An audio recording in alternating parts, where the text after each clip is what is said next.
Hi guys, welcome to Simple Sparrow Blogs. So ఈరోజు topic వచ్చేసి summer season start అయిపోయింది కదండి. సో మనం ఏదో ఒక పని మీద బయటికి వెళ్తూ ఉంటామండి. సో ఎండ వల్ల మన స్కిన్ అనేది డ్యామేజ్ అవుతూ ఉంటుంది, అలాగే మన స్కిన్ అనేది బ్లాక్గా అయిపోతూ ఉంటుంది అనమాట. సో బ్లాక్గా అవడం వల్ల ఏంటంటే మన ఫేస్లో ఉన్న గ్లో కూడా తగ్గిపోతుంది. సో అలాగా బ్లాక్గా అవ్వకుండా గ్లో తగ్గకుండా ఉండాలి అంటే నేను చూపించే ఫేస్ ప్యాక్స్ అనేవి ట్రై చేసేయండి. 1 స్పూన్ గులాబీ రెక్కల పొడి, 1/2 స్పూన్ గంధం పొడి, చిటికెడు పసుపు, 1 స్పూన్ తేనె, తర్వాత దీనికి సరిపడా రోజ్ వాటర్ వేసుకోవాలండి. అంటే పేస్ట్ లాగా అవ్వడానికి రోజ్ వాటర్ వేసి కలుపుకోవాలన్నమాట. ఇలా పేస్ట్లా చేసుకోవాలి. ఇప్పుడు ఇది ఫేస్కి ఎలా యూజ్ చేయాలో నేను చూపిస్తానండి. ఈ ఫేస్ ప్యాక్ కూడా ఫేస్కి నెక్కి అప్లై చేయాలండి. సో ఇప్పుడు ఈ ఫేస్ ప్యాక్ అనేది ఒక 15 మినిట్స్ తర్వాత మనం ఫేస్ వాష్ చేసుకోవాలండి. ఫస్ట్ ఫేస్ ప్యాక్ ఎలా యూజ్ చేయాలో చూసారు కదండి. సో ఇప్పుడు అందులో యూజ్ చేసిన ఇంగ్రీడియంట్స్ తాలూకు యూజెస్ అనేవి నేను ఇప్పుడు మీకు చెప్తానండి. ఫస్ట్ అది వచ్చేసి గులాబీ రెక్కల పొడి అండి. దానికి ఏమో నుంచి anti oxidant, anti ageing properties ఉన్నాయి. అదేం చేస్తుందంటే మన స్కిన్ మీద ఉన్న డార్క్ స్పాట్స్ ని తగ్గిస్తుంది, అలాగే స్కిన్ కి మంచి క్లీనర్ కింద కూడా యూజ్ అవుతుంది. ఇది వచ్చేసి గంధం పొడి అండి. గంధం పొడి ఏం చేస్తుందంటే మన స్కిన్ మీద ఉన్న పింపుల్స్ ని అలాగే మచ్చల్ని తగ్గిస్తుంది.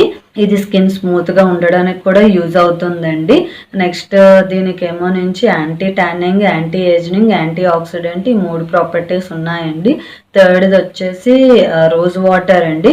రోజ్ వాటర్ ఏం చేస్తుందంటే స్కిన్ తాలూకు రెడ్నెస్ ని తగ్గిస్తుంది, స్కిన్ ఈవెన్ టోన్ గా ఉండడానికి యూజ్ అవుతుంది.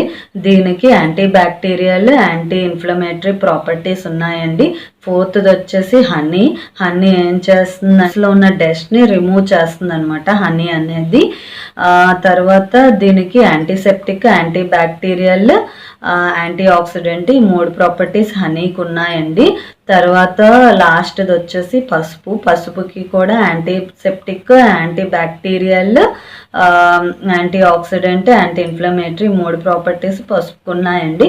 పసుపు ఏం చేస్తుందంటే న్యాచురల్ గ్లోని ఇస్తుంది అనమాట మన స్కిన్కి.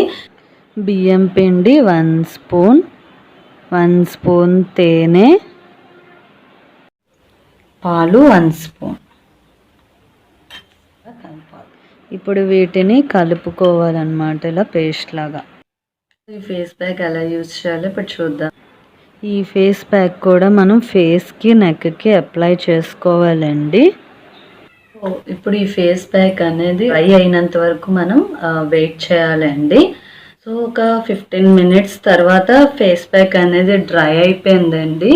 సో ఇప్పుడు ఈ డ్రై అయిపోయిన ఫేస్ కొంచెం వాటర్ తీసుకోవాలి. వాటర్లో ఇలా ఫింగర్స్ డిప్ చేసి ఇలా చేయాలి. ఈ ఫేస్ ప్యాక్ డ్రై అయ్యాక కొంచెం టైట్ అవుతుందండి. అంటే బియ్యం పిండి యూజ్ చేసాం కదా, సో అందుకని టైట్ అవుతుంది. ఇలా వాటర్లోని డిప్ చేసి ఇలా రబ్ చేయడం వల్ల ఏంటంటే కొంచెం లూజ్ అవుతుంది అనమాట ఫేస్ ప్యాక్. అవుతుంది అదేనండి. ఇప్పుడు మనం వాటర్తోని లూజ్ చేసాం కదా ఫేస్ ప్యాక్ని.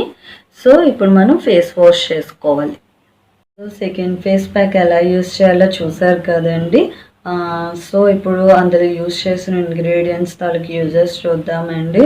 సో ఫస్ట్ వచ్చేసి బియ్యం పిండి అండి. బియ్యం పిండి ఏం చేస్తుందంటే యూవీ డ్యామేజ్ని తగ్గిస్తుంది, అలాగే స్కిన్ వైట్గా ఉండడానికి యూజ్ అవుతుంది అనమాట. తర్వాత బియ్యం పిండికి anti ageing, anti inflammatory properties ఉన్నాయండి.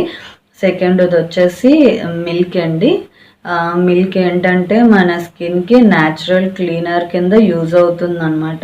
అలాగే ఇది స్కిన్ని స్మూత్గా ఉంచడానికి యూజ్ అవుతుంది, అండ్ ఇది స్కిన్ గ్లో అవ్వడానికి కూడా యూజ్ అవుతుంది అనమాట. సో థర్డ్ వచ్చేసి తేనె అండి. తేనెకి ఏంటంటే యాంటీసెప్టిక్, యాంటీ బ్యాక్టీరియల్ ప్రాపర్టీస్ ఉంటాయండి.